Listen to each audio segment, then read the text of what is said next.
제가 지난 2주 동안 설교를 안 했더니 적자 생존 노트를 잘 못 보겠어요. 적자 생존 노트를 다 갖고 오셨습니까? 네, 아멘. 이렇게 한번 흔들어 보세요. 할렐루야. 할렐루야. 예, 좋습니다. 혹시 잊어먹으신 분들은 다음 주에 잊어먹지 말고 꼭 이렇게 좀 가져와서 적으시기 바랍니다. 적어야 삽니다. 아멘. 적어야 기억이 나고 적어야 이것이 또 내가 또 소화 흡수가 잘 됩니다. 그래서 꼭 적자 노트를 가지고 다니시기를 바랍니다.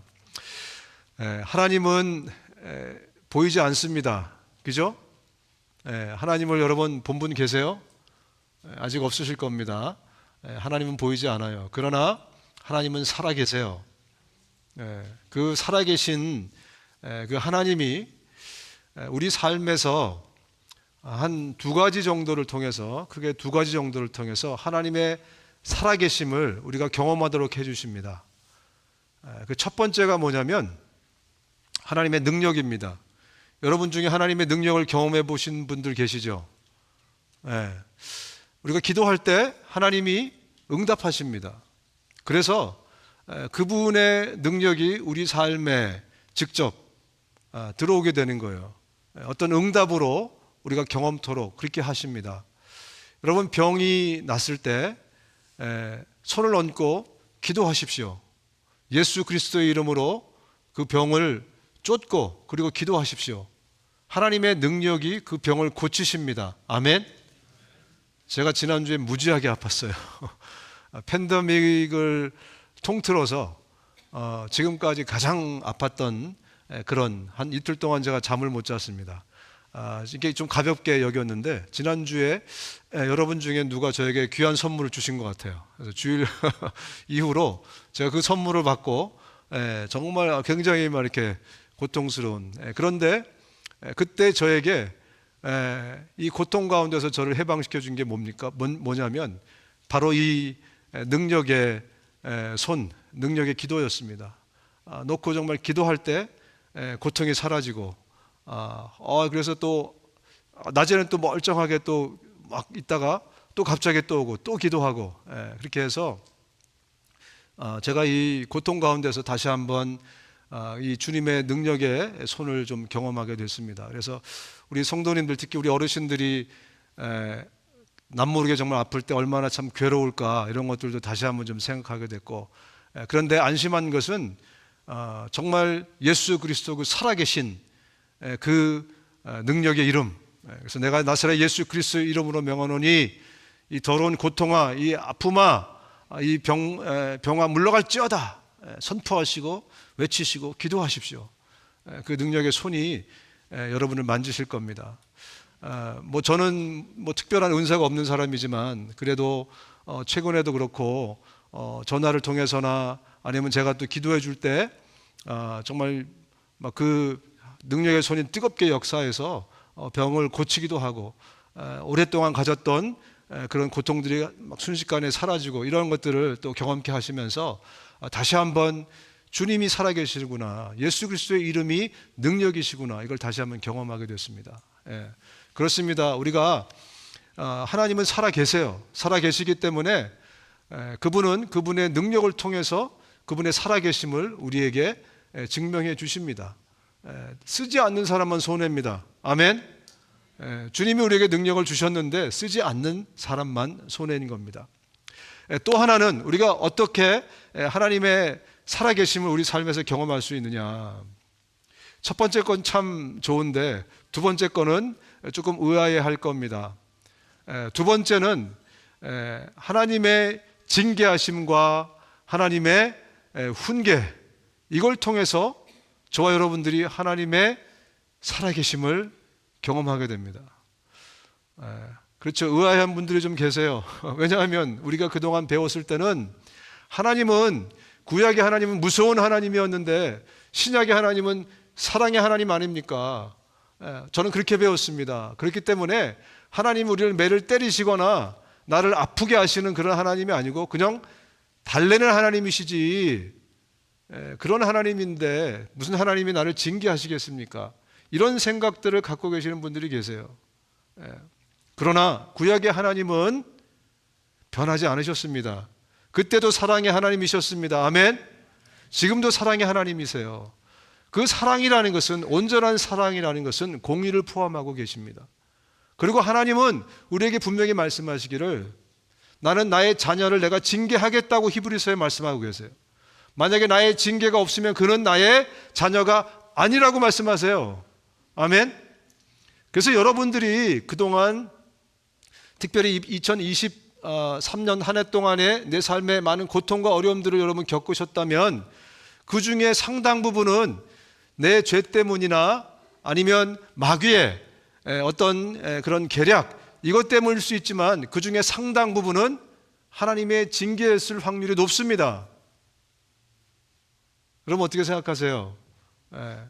어떤 분들은 그동안 내가 고통받고 아파왔던 것은 다 어떤 죄의 결과나 마귀의 어떤 계략이었다만 그렇게만 생각을 하고 계신 분들이 계세요. 그러나 저의 삶을 통해서 봐서도 그렇고요, 하나님이 나를 징계하고 때로 나에게 채찍을 가하시고 나를 훈계하십니다. 그래서 내가 고통했고 내가 그래서 아팠었던 거예요. 근데 그걸 깨닫지 못하면 내가 회개하지 못해요. 왜 하나님이 나를 때리시는지, 왜 하나님이 말로 해도 되는데 왜 하나님이 굳이 매를 대시는지, 이거를 내가 깨달아야 그래야 또 안 맞을 텐데, 그런데 이걸 자꾸 마귀 탓으로 돌리고 자꾸 딴 탓으로 돌리기 때문에 주님이 나에게 징계를 가하셔도 효과가 없는 거예요. 히브리서에 이렇게 말씀하고 있습니다. 왜 주님께서 우리에게 징계를 하시는가? 하나님께서는 우리를 자기의 거룩하심에 참여하게 하시려고 우리에게 유익이 되도록 징계하십니다. 하나님의 거룩하심에 참여하게 하라고. 다시 이것을 좀 쉽게 말하면 제발 영적으로 좀 살라고, 제발 우리가 위의 것을 좀 추구하면서 영적인 것을 추구하면서 살라고 주님이 우리를 징계하신다는 거예요. 주님이 징계하실 때 보면 틀림없이 우리의 시선과 우리의 정신이 이 세상의 것에 있습니다. 이 땅의 것에 있어요. 그러다가 얻어맞는 겁니다. 주님 앞에 엉덩이 맴매를 당하는 겁니다. 왜? 우리의 시선을 영적인 것으로, 하늘로, 거룩한 것으로, 영원한 것으로 주님은 자꾸 옮기기를 원하세요. 혹시 여러분 가운데 고통 가운데 있는 분 계십니까? 어려움 가운데 계신 분 계세요? 주님이 여러분을 지금 때리고 계시는지도 몰라요. 왜? 우리의 시선이 자꾸 이 세상의 것이 있으니까, 육신적인 것이 있으니까, 먹고 사는데, 내가 쾌락을 누리는데, 내가 이 육신이 좀 더 좀 달콤하고 달달하고 행복한데, 자꾸 여기에 우리가 관심을 두고 있으니까 주님이 우리를 징계하시는 겁니다. 우리의 시선을 이 땅에서 저 하늘로 옮기실 수 있기를 주님의 이름으로 축원드립니다. 여러분, 오늘 본문에는 육적인 것은 거의 뒤로 하고 자신의 어떤 행복이나 기쁨이나 이런 것들은 거의 다 뒤로 하고 온전히 하늘만을 향해서 쳐다보고 살았던 한 인물에 대해서 말씀을 하고 있습니다. 예수님이 그의 삶을 아주 극찬하십니다. 우리가 그의 삶을 좀 들여다보면서 오늘 주님이 우리에게 주실 메시지들을 다시 한번 좀 살펴봤으면 좋겠는데요. 본문으로 좀 들어가도록 하겠습니다. 19절부터 23절입니다. 본문이 기니까 같이 한번 읽겠습니다. 같이 시작. 유대인들이 예루살렘에서 제사장들과 레위인들을 요한에게 보내어 네가 누구냐 물을 때 요한의 증언이 이러하니라. 요한이 드러내어 말하고 숨기지 아니하니 드러내어 하는 말이 나는 그리스도가 아니라 한데, 또 묻되 그러면 누구냐? 네가 엘리야냐? 이르되 나는 아니라. 또 묻되 네가 그 선지자냐? 대답하되 아니라. 또 말하되 누구냐? 우리를 보낸 이들에게 대답하게 하라. 너는 너에게 대하여 무엇이라 하느냐? 이르되 나는 선지자 이사야의 말과 같이 주의 길을 곧게 하라고 광야에서 외치는 자의 소리로라 하니라. 지금 오늘 본문에 이 침례 요한의 등장은요, 당시 유대 사회를 굉장히 긴장시키는 뭔가 좀 큰 소요를 일으키는 그러한 일이었습니다.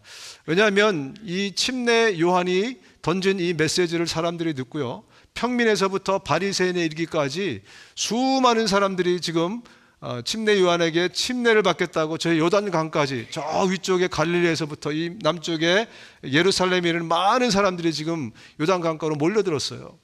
그리고 거기서 줄을 서서 침례 요한이 베푸는 그 침례를 지금 받기 시작했습니다. 그랬더니 당시 정치, 사회, 경제를 주무르고 있던 이 종교 리더들, 이 레위인들이나 제사장 그룹, 바리새인들, 이 사람들이 긴장하기 시작한 거예요. 왜냐하면 이제 자기들의 이 어토리티가 저쪽으로 넘어가게 생겼거든요. 국민들이 이제 저 사람들을 이 침례 요한을 따르기 시작했어요. 그러니까 지금 사람을 보낸 겁니다. 그래서 도대체 당신 누구냐? 당신이 누구길래 이런 메시지를 던지고 그리고 사람들에게 지금 침례를 주기 시작하냐? 그것을 지금 묻는 겁니다. 그래서 그 대표자를 보내가지고 질문을 하는데 그 대표자가 이렇게 묻는 거죠. 당신은 말라기 4장 5절에서 오기로 된 그 예언자 엘리야 맞습니까? 이렇게 물은 거예요. 오늘 본문을 해석해 보면 말라기 4장 5절에 이렇게 기록이 되어 있거든요. 주의 크고 두려운 날이 이르기 전에 내가 너희에게 엘리야 선지자를 보내겠다. 여러분 아시는 것처럼 엘리야는 일반 사람처럼 죽지 않았어요. 엘리야는 병거 타고 하늘로 승천을 했습니다. 그리고 말라기서 4장 5절에 그 엘리야가 다시 이 땅에 올 것이라고 그렇게 예언을 했어요. 그러니까 웬만한 경건한 유대인 사람들은 엘리야가 다시 이 땅에서 환생할 것이다. 이것을 다들 믿고 있었어요. 그런데 침례 요한이 나타나는 겁니다. 그리고 그의 한마디에 많은 사람들이 벌벌 떨고 와서 회개하고 침례를 지금 받아요. 그러니까 당연히 그들이 생각하기를 저 침례 요한이 드디어 환생한 엘리야구나 이렇게 생각했던 거예요. 그래서 당신이 말라기 4장 5절에 오기로 한 그 사람입니까? 라고 지금 물어본 거예요. 그랬더니 침례 요한이 뭐라고 대답하냐면 아니요, 나는 말라기 4장 5절의 그 인물이 아니고 나는 이사야서 40장 3절의 그 인물입니다. 이렇게 대답을 한 겁니다. 이사야서 40장 3절에 이렇게 되어 있어요. 한 소리가 외친다. 광야에 주님께서 오실 길을 닦아라. 사막에 우리의 하나님께서 오실 큰 길을 곧게 내어라. 이사야서 40장 3절에 이사야가 뭐라고 예언했냐면 광야에서 한 소리를 외치는 자가 나타날 것이다 라고 예언을 한 겁니다. 그래서 이 침례 요한이 얘기를 한 거야. 나는 말라기서에 예언된 그 인물이 아니고 이사야서에 대한 예언된 그 인물인데 나는 선지자도 아니고 나는 광야에서 외치는 자도 아니고 외치는 자의 소리다. 나는 광야에서 외치는 자가 아니고 원문을 잘 보면 외치는 자의 소리, 그게 접니다 라고 자신을 표현했어요. 침례 요한이라는 인물의 정체성을 가장 이렇게 집약해서 보여주는 말해주는 단어가 바로 이 소리라는 단어입니다. 소리, 사운드. 원어로는 포네라는 폰 이런 게 여기서 나왔거든요. 포네라는 단어인데 여러분 소리라는 것은요 단 한 가지 기능만 합니다. 단 한 가지 기능. 메시지를 전해요. 그리고 사라져요. 메시지를 전하고 그리고 형체도 없이 사라지는 것이 이게 바로 소리예요. 침례 요한이 자신을 그렇게 표현했어요. 광야에서 외치는 자도 아니고요. 그 외치는 자가 내뱉는 메시지만 전하고 싹 사라지는 존재 가치가 없는 그리고 존재를 찾을 수도 복원해낼 수도 없는 그런 존재가 바로 접니다. 그래서 자신이 어떤 사람인지를 그들에게 그렇게 소개를 한 것입니다. 여러분은 어떤 인생이고 싶습니까? 나는 이 땅에 태어났는데 어떤 인생으로 사람들에게 남겨지고 싶은가? 이게 우리 모두가 갖고 있는 아마 생각 중에 하나일 거예요. 그죠? 침례 요한처럼 정말 형체도 없는 그 누구도 나를 알아주지 않는 그냥 잠시 있다가 아무도 신경 안 쓰는 신경 써도 찾을 수 없는 그런 존재 가치가 없는 그런 삶을 살고 싶은가? 아니면 누구라도 나를 다 알아줄 수 있는 권태산 이름 석자만 되면 그냥 막 그런 존재가 되고 싶은 여러분은 어떤 인물이 되고 싶은가? 좀 제가 묻고 싶습니다. 많은 사람들은 그럴 겁니다. 환골탈태해서 내가 비록 저 시궁창 같은 데서 내가 태어났지만 환골탈태해서 누구라도 우러러볼 수 있는 그런 존재가 되고 싶다. 정말 이 역사의 획을 긋는 는 안 돼도 역사에 그래도 점이라도 좀 찍을 수 있는 그런 인생이고 싶다. 많은 사람들이 자신의 인생을 생각할 때 그렇게 좀 살고 싶은 욕심들이 있습니다. 그래서 큰 인물, 큰 사람에 대한 동경이 있어요. 큰 인물, 큰 사발. 컵라면도 큰 인물, 큰 사발. 그래서 컵라면이 크게 나오잖아요, 그죠? 많은 사람들이 큰 인물에 대한 그런 동경이 있습니다. 사람들이 생각하는 큰 인물에 대한 조건, 어떤 사람들이 큰 인물인가? 서양에 보면 알렉산더 대왕, 누구라도 아는 사람이에요, 그죠?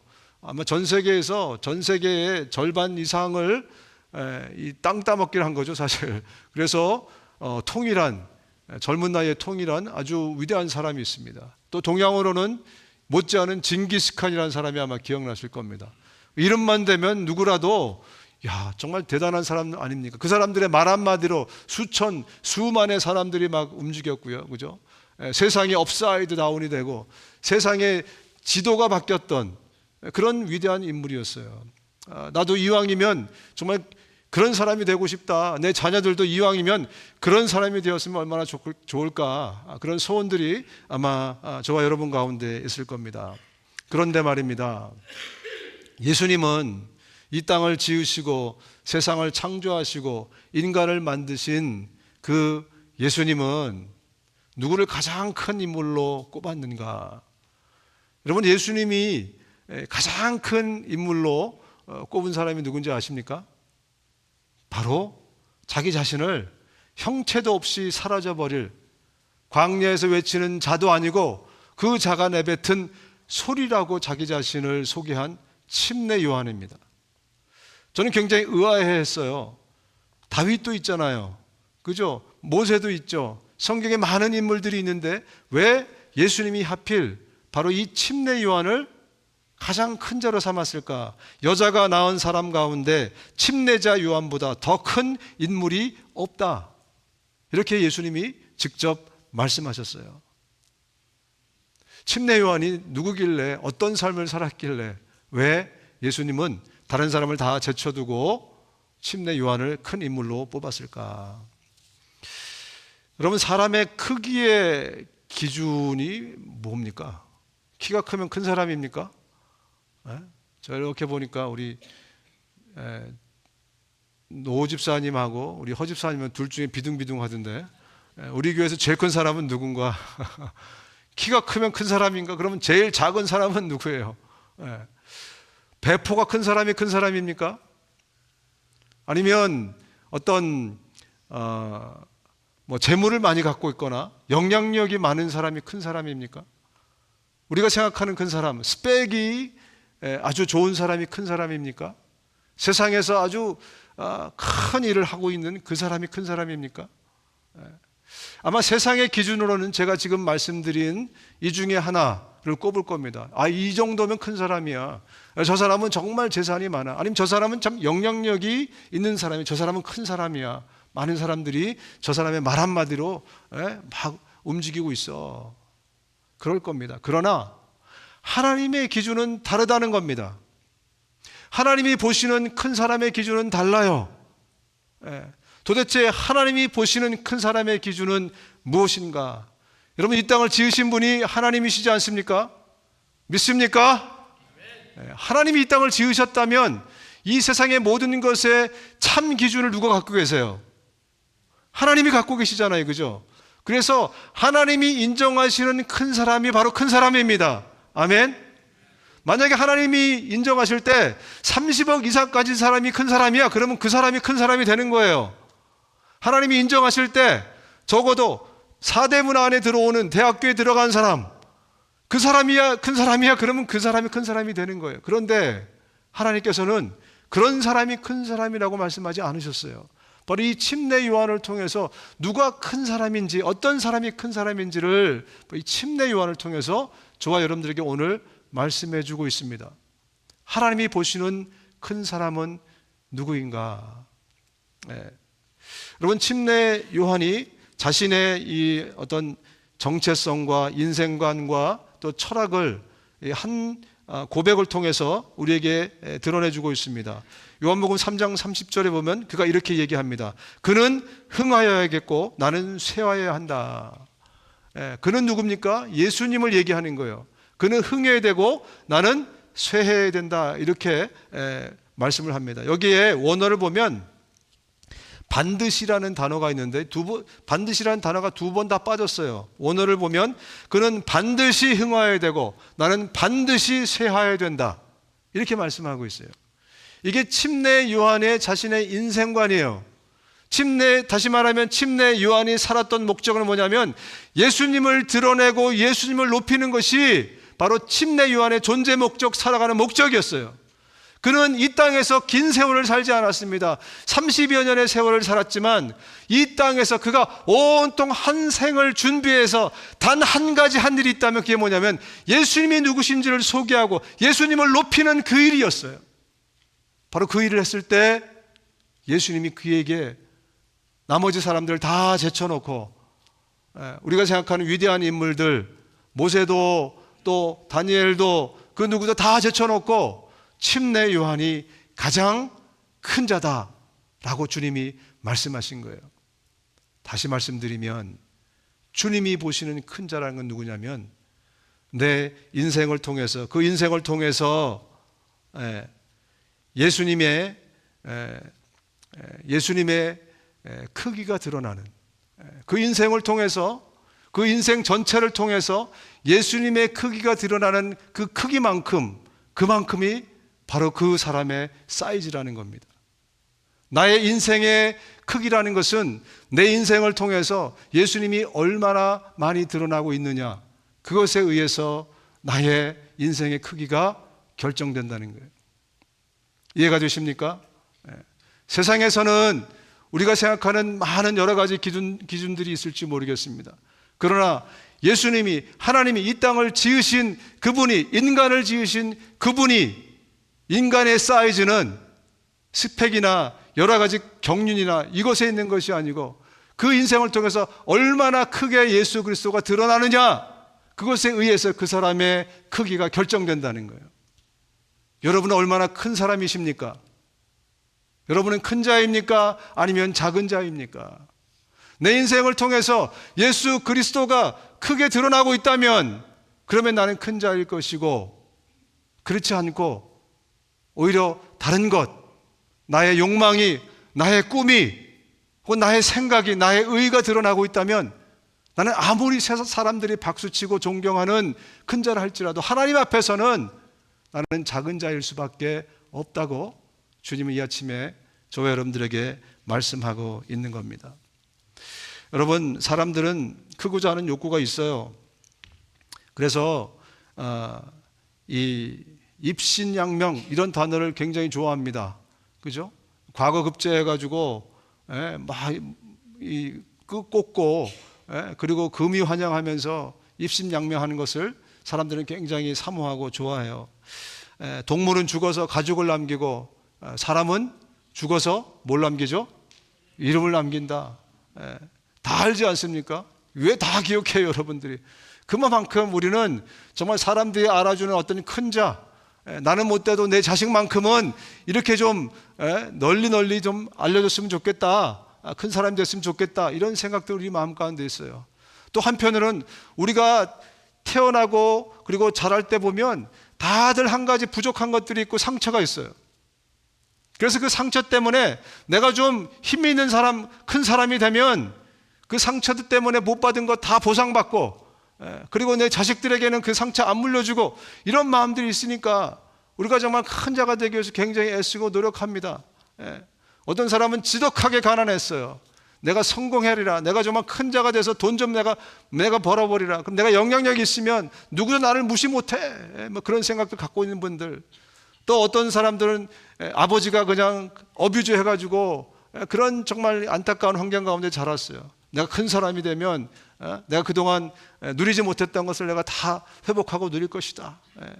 여러 가지 이유를 통해서 상처 때문에 나는 정말 크게 되고 나는 정말 성공하고 나는 정말 잘 나가고 싶고 이런 욕망을 가지고 많은 사람들이 살아가고 있습니다. 그런데 그래서 여기까지 왔잖아요. 사실 우리가 얼바인까지 왔잖아요. 그죠? 적어도 이 미쿡의 오렌지 카운티까지 우리가 왔습니다. 정말 어떻게 하면 내가 큰 자가 돼볼까, 내가 좀 성공해볼까 해서 몸부림치다가 여기까지는 왔는데, 여러분 그래서 과거에 누리지 못했던 많은 영화를 누리고 계십니까? 아마 여전히 배고프다 이렇게 아마 생각하는 분들이 많이 계실 줄로 압니다. 여러분, 욕망과 상처 때문에 큰 자가 되고 싶어서 그래서 달려온 사람은요, 나는 과거보다 훨씬 나은 그런 위치에 있을지 모르지만 나 때문에 굉장히 많은 사람들이 상처받았을걸요. 내가 이 자리에 오기까지 나 때문에 상처받은 사람도 굉장히 많을 겁니다. 그것은 계속되는 상처와 욕망을 불러일으킬 뿐이에요. 세상이 바라는 그런 큰 자, 그것은 우리에게 의미 없는 것입니다. 하나님이 큰 자로 여기시는 바로 그 사람이 되셔야 됩니다.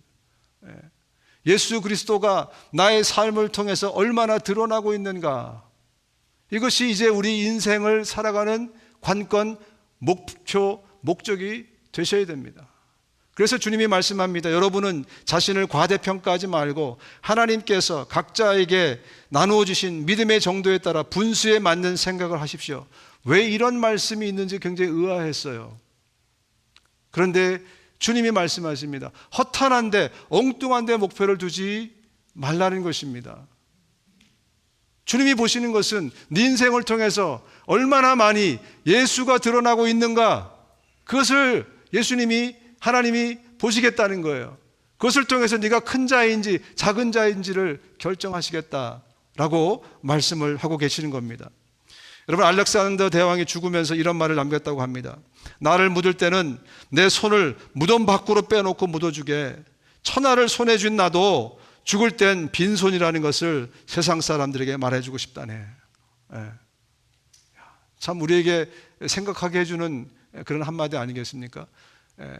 진짜 땅 따먹기의 대왕이죠. 천하를 다 가졌던, 천하를 이 손에 틀어줬던 그 알렉산더인데 그가 33살에 죽었습니다. 33살에.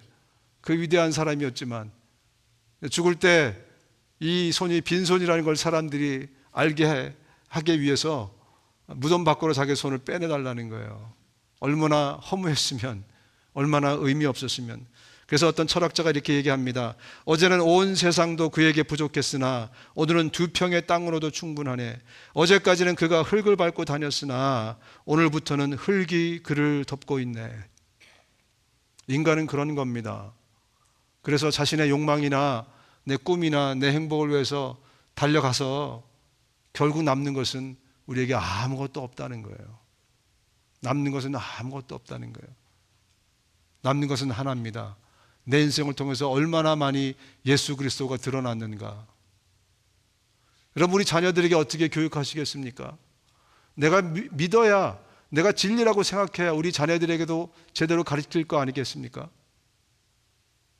여러분이 믿는 바에 따라서 우리 자녀들도 교육하게 되어 있습니다.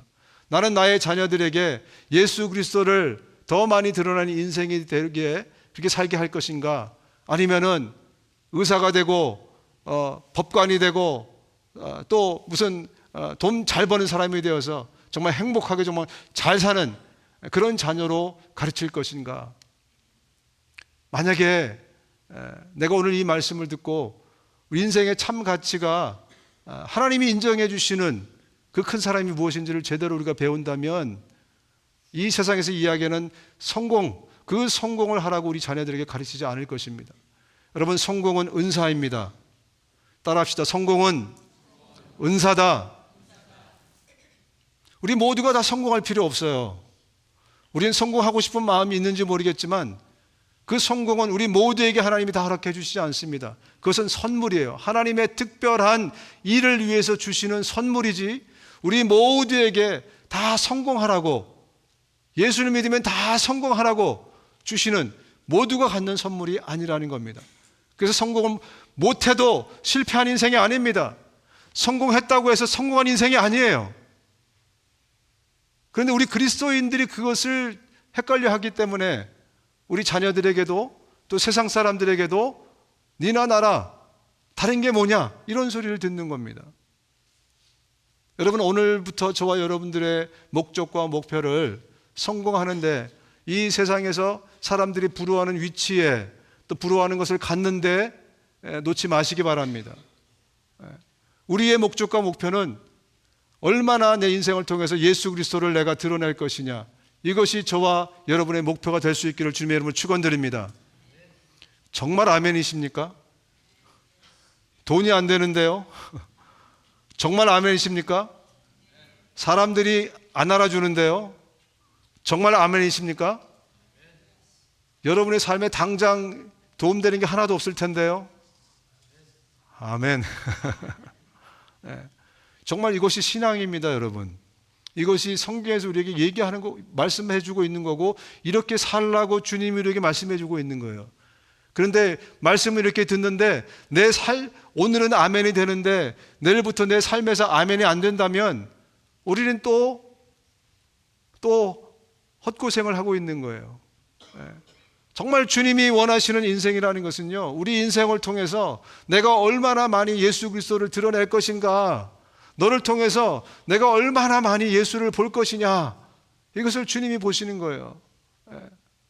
그럴 때 그 일을 위해서 우리가 살아갈 때 주님께서 우리에게 성공이라는 선물을 때로 주시기도 하고, 또 돈을 때로 주시기도 하고, 건강을 주시기도 하고, 여러 가지 것들을 주시는 겁니다.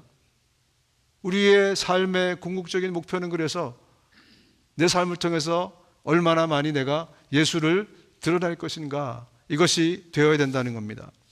바리새인들이 보낸 사람이 와서 또 묻습니다. 그들은 바리새인들이 보낸 자라. 또 물어 이르되 네가 만일 그리스도도 아니고 엘리야도 아니고 선지자도 아닐진데 어찌해서 침례 베푸느냐. 요한이 대답하되 나는 물로 침례를 베풀거니와 너희 가운데 너희가 알지 못하는 한 사람이 있었으니 곧 내 뒤에 오시는 그이라. 나는 그의 신발끈을 풀기도 감당하지 못하겠노라 하더라.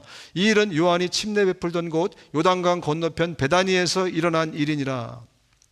무슨 말이냐면, 긴 문장을 간단하게 줄이자면, 너 메시아도 아니고 엘리야도 아니고 선지자도 아닌데 누구의 권위로 침례 주고 있니? 지금 너는 왜, 너는 무슨 권위로, 무슨 힘으로 네가 지금 이 일을 하고 있냐라고 물어봅니다. 그랬더니 침례 요한이 얘기하죠.